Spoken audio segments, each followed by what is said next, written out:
was your last meal? Mine was about 2 hours ago. His was about 20 minutes ago.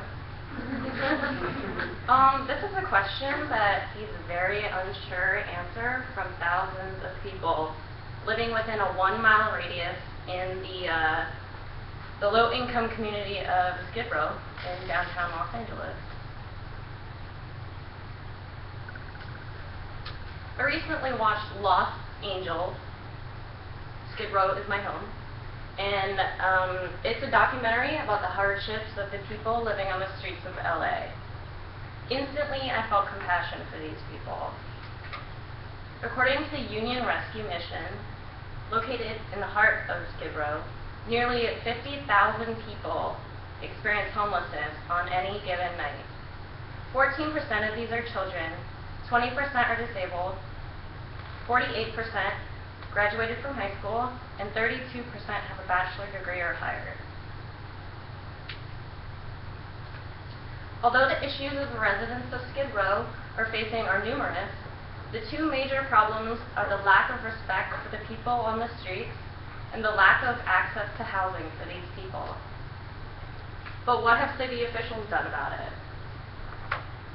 Implemented as by the city as a 68-week program, started in 2005, LA's Safer Cities Initiative was implemented in efforts to reduce the crime rate in Los Angeles. The program involved goals to not only clean up the streets, reduce crime, but also renovate housing in the area for many of the homeless. Unfortunately, only one of these goals had a really big impact. 50 full-time law enforcement officers were stationed in the downtown streets of Los Angeles. They began breaking up homeless camps and issuing numerous signs and citations to people simply on the sidewalk, living their lives with nowhere else left to go. For 58-year-old Veronica Dolman, who lives in this low-income community, is just one of the residents facing harassment by the LAPD. Every time you turn around, you get a jaywalking ticket, she says. I got out of my car and walked directly across the street, and before I got into the store, 2 bicycle policemen swooped out behind the tree. People like Veronica are giving citations on a daily basis, and they're unable to afford food, let alone these numerous fines that they're being held accountable for. And although they're against the law, some of them are just, like I said, jaywalking. Policemen are handing out fines and tickets in this specific area to basically everyone they see doing anything wrong. Homeless families are swept off the streets with nowhere to call home. For most of them, Skid Row is their home. An accepting community of individuals that were drawn here by support by others. The Safer Cities Initiative did intend to reduce the crime in LA, and they succeeded in that, but they also did not reduce the homelessness in LA.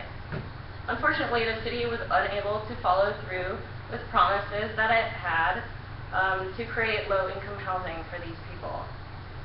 Los Angeles Community Action Network adds that the city's minimal investment in housing and services for the homeless resulted in a $15 million loss in federal funding for these homeless programs, while every other large city in the country received additional funding.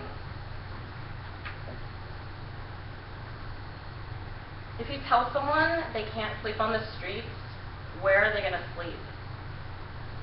The city of LA continues to insist that new housing is coming for these people.